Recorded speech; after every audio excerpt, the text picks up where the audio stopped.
هر ځل چې تاسو خبرې کوئ خلک یو تصمیم نیسي.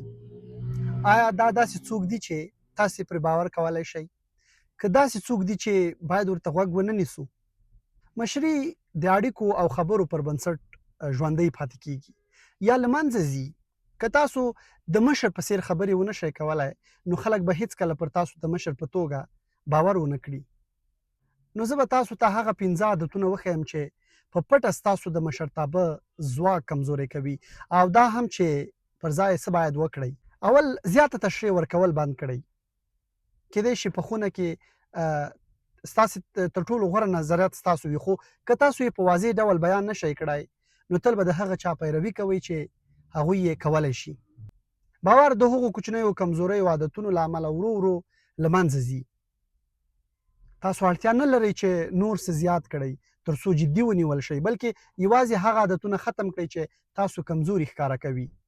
تر ټولو هوښیار خلک عموما ډېرې خبرې نه کوي، هغوی لږې خبرې کوي خو هره کلمه یې اغېز لري. ما په خپله مخکې ځینې مسایل ډېر تشریح کول. د هغه 3 علتونه وو. لومړی ما فکر کاوه چې که هر څه تشریح نه کړم خلک به مفهوم درک نه کړي. دوم، کله کله په خپله خبره کې ډاډه نه وم، موضوع مې څو ځله تکراروله. دریم، که د خلکو عکس العمل هغه نه و چې ما غوښت نو د اضطراب له امله مې زیاتې خبرې کولې. یو وخت ما یو ځای خبرې وکړې، وروسته مې ویډیو کتله، پوه شوم چې زه یوازې یوې خبرې ته څو ځلې ګرځېدلی یم. په داسې حالت کې خلکو نور غوږ نه نیوه. اصلا متخصص خلک اوږدې خبرې نه کوي، هغوی لنډ او واضح پیغام ورکوي او بیا مخ ته ځي. کله چې تاسو وقفه وکړئ او له چوپتیا ویریږئ نه نو خلکو ته وخت ورکوئ چې ستاسو خبرې هضم کړي. اقتدار هغه وخت احساس کیږي کله چې څوک داسې خبرې کوي لکه چې تمه لري. خلک به ورته غوږ نیسي، نه داسې چې ګواکې هیله لري څوک به یې واوري. د ښه مشرتابه لپاره یو تمرین دا دی چې ځان ته د خبرو محدود وخت ورکړئ. کله چې وخت محدود وي نو یوازې مهم ټکي وایئ. دویم، بېقراره حرکات مه کوئ. که ستاسو د بدن ژبه ستاسو له خبرو سره برابره نه وي خلک به پر تاسو باور ونه کړي. خلک د هغه چا پیروي نه کوي چې بې ډاډه ښکاري، پر ځای یې هڅه وکړئ چې حرکتونه مو آرام او کنټرول شوي وي. نیغ ودرېږئ، اوږې شاته وساتئ، په اعتماد سره کښېنئ. دا کار خلکو ته ښیي چې تاسو ثابت او ډاډه یاست. که څوک ډېر باوري وي عموما په پرانستې حالت کې درېږي او خپل لاسونه په قصدن سره کاروي.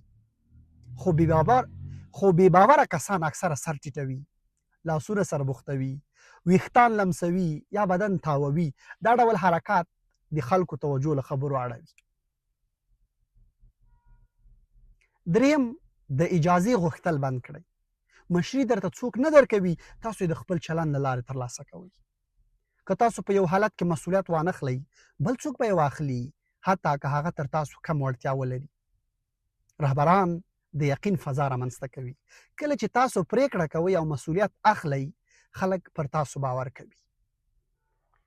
له سختو خبرو مه تښتئ. خلک ښایي په ښکاره څه ونه وایي خو هر ځل چې تاسو له یوې سختې خبرې تېښتئ هغوی به یې په یاد ولري.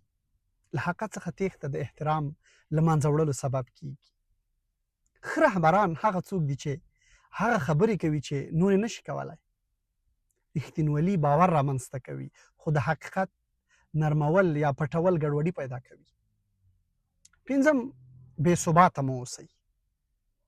که ستاسو مزاج هره ورځ بدل وي او ستاسو مشري د احساساتو تابع وي خلک به پر تاسو باور ونه کړي.